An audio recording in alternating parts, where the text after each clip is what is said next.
Bismillahirrahmanirrahim. Assalamualaikum warahmatullahi wabarakatuh. Halo Sobat PPG.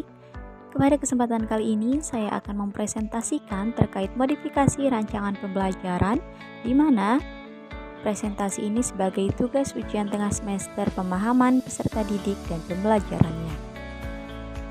Sebelumnya, perkenalkan nama saya Bayi Elisa Aristia dengan NIM E4R123200002. Saya adalah mahasiswi PPG Prajabatan Matematika Universitas Mataram.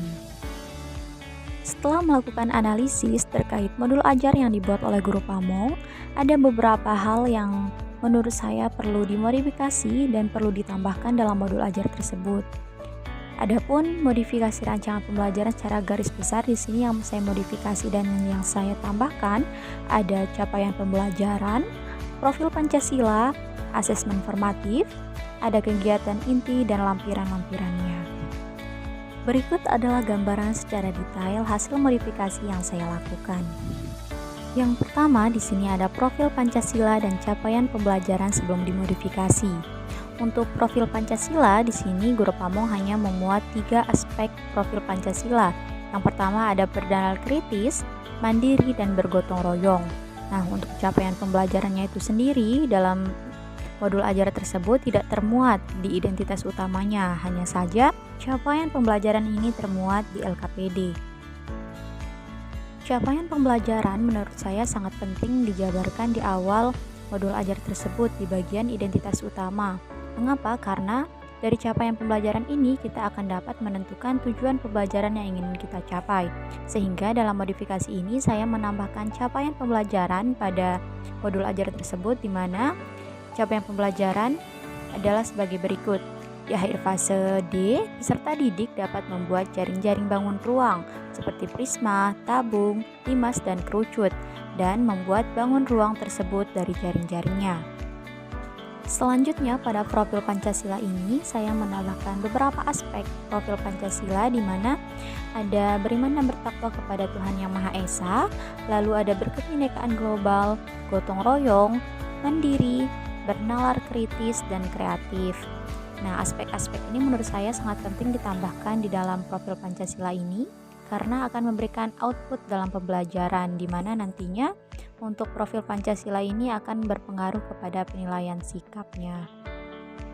Selanjutnya ada asesmen dalam pembelajaran, di mana untuk modul ajar sebelum dimodifikasi terdapat beberapa asesmen. Yang pertama ada asesmen awal, lalu ada kriteria ketercapaian tujuan, ada asesmen individu, dan asesmen kelompok. Untuk hasil modifikasinya dalam asesmen pembelajaran ini ada beberapa yang saya kelompokkan dan saya tambahkan, di mana di sini ada asesmen awal itu sudah tidak ada perubahan. Lalu di sini saya menambahkan beberapa asesmen formatif, di mana asesmen formatif ini terdiri dari penilaian sikap, penilaian pengetahuan, dan penilaian psikomotor. Adapun untuk detail penilaian yang saya buat dan saya modifikasi antara lain sebagai berikut. Dalam modul ajar yang dibuat oleh Guru Pamong, untuk penilaian sikap itu tidak termuat di dalam modul tersebut, sehingga di sini saya menambahkan penilaian sikap, di mana penilaian sikap ini didasarkan kepada profil Pancasila yang ada pada identitas utama. Dari 6 aspek profil Pancasila tersebut, di sini ada beberapa aspek yang dinilai. Di sini bisa dilihat, dan untuk penilaiannya itu untuk perhitungan skor akhirnya dengan rumus jumlah N dibagi dengan 6 dikali 100. Jika skor akhir sudah ditemukan, selanjutnya untuk melihat pedoman penskorannya di sini ada sangat baik, di mana sangat baik itu adalah A, rentangnya dari 86 sampai dengan 100. Ada baik atau B dari rentang 71 sampai dengan 85. Lalu ada nilai cukup atau C, di mana rentangnya ada 56 sampai 70. Dan terakhir ada kurang atau D, di mana kurang dari sama dengan 55. Beralih kepada penilaian kognitif atau pengetahuan, di mana untuk sebelum dimodifikasi, tugas kelompok di sini peserta didik menjawab LKPD. Seperti yang sudah saya katakan, di mana capaian pembelajaran diletakkan di identitas LKPD-nya. Dan tujuan pembelajaran pada LKPD ini menggunakan tujuan pembelajaran pada proses kegiatan pembelajaran. Setelah dimodifikasi, di sini saya mengubah urutan di mana pengerjaan LKPD itu terlebih dahulu, kemudian dilanjutkan dengan pengerjaan tugas individu. Di sini juga saya memodifikasi untuk tujuan pembelajaran pada LKPD dan petunjuk pekerjaan serta alokasi waktunya. Saya juga menghapus capaian pembelajaran yang ada di LKPD karena capaian pembelajaran sudah ada pada identitas utama di modul ajar. Untuk tujuan pembelajaran pada LKPD ini saya tidak menggunakan tujuan pembelajaran pada proses pembelajaran karena menurut saya untuk tujuan LKPD ini adalah LKPD ini penunjang untuk mencapai tujuan dari proses pembelajaran tersebut, sehingga di sini untuk tujuan pembelajaran yang saya gunakan adalah setelah menjawab LKPD, peserta didik dapat menggambar prisma dan menentukan unsur-unsur prisma dengan benar. Selain itu, saya memberikan lebih detail informasi di dalam LKPD ini terkait alokasi waktu serta petunjuk penggunaan LKPD, agar nantinya peserta didik sebelum menjawab LKPD ini sudah benar-benar memahami bagaimana cara pengerjaan LKPD serta alokasi waktunya. Saya juga menambahkan rubrik penilaian LKPD di mana sebelumnya dalam modul ajar itu tidak termuat, sehingga di sini saya menambahkan rubrik penilaiannya agar nanti setelah peserta didik menjawab LKPD, guru dapat mudah dalam menentukan penilaian dari LKPD tersebut. Di sini ada tugas individu, di mana sebelum dimodifikasi itu tidak terdapat soal yang mengaplikasikan kehidupan sehari-hari atau yang menggambarkan kehidupan sehari-hari peserta didik. Sehingga di sini untuk setelah dimodifikasi itu saya menambahkan soal untuk menggambarkan kehidupan sehari-hari atau benda yang ada di sekitar peserta didik yang pernah mereka lihat. Nah, soal itu berbentuk berugak di lombok, sehingga di sini soalnya adalah apakah gambar di bawah ini termasuk prisma? Jika iya, sebutkan jumlah titik sudutnya. Nah, soal ini bertujuan agar peserta didik memiliki bayangan terkait prisma yang ada di sekitarnya.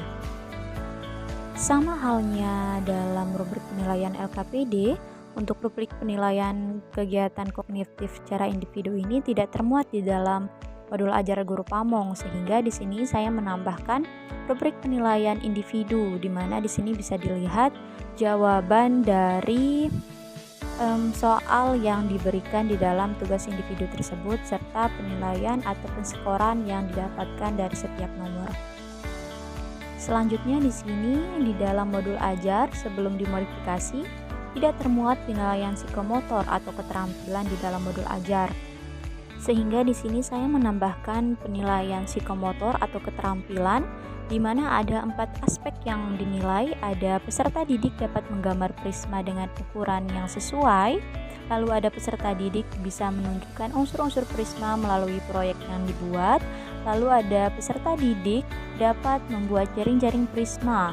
Dan yang terakhir ada peserta didik dapat menggambar prisma dengan tepat. Di mana di sini untuk skor perhitungannya, skor akhir di mana jumlah N dibagi dengan 4 dikali dengan 100.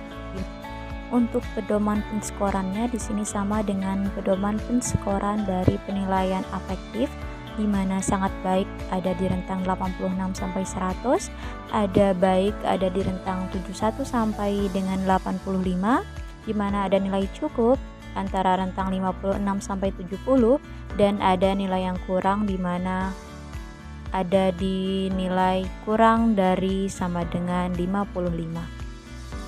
Yang terakhir di sini ada kegiatan inti. Nah, sebelum dimodifikasi di sini kegiatan inti tidak menerapkan atau tidak memberikan keterangan terkait sintaks dari project based learning. Sehingga di sini saya merevisi atau modifikasi atau menambahkan sintaks dari project based learning tersebut, di mana saya mengelompokkan kegiatan-kegiatan pembelajaran yang ada pada modul ajar ini sesuai dengan tahapan project based learning. Adapun tahapan project based learning itu sebagai berikut. Yang pertama ada menentukan pertanyaan dasar, yang kedua membuat desain project, yang ketiga membuat jadwal penyelesaian project, yang keempat memonitor kemajuan project, yang kelima penilaian hasil. Secara umum, modul ajar ini sudah menerapkan beberapa prinsip-prinsip dalam pembelajaran yang sudah kita pelajari. Namun, hanya saja masih kurang lengkap. Sehingga di sini saya menambahkan beberapa kekurangan dari modul ajar tersebut. Nah, mungkin hanya itu yang bisa saya sampaikan. Mohon maaf jika terdapat kesalahan. Semoga kita sama-sama belajar dari video pembelajaran ini. Sekian dan terima kasih. Assalamualaikum warahmatullahi wabarakatuh.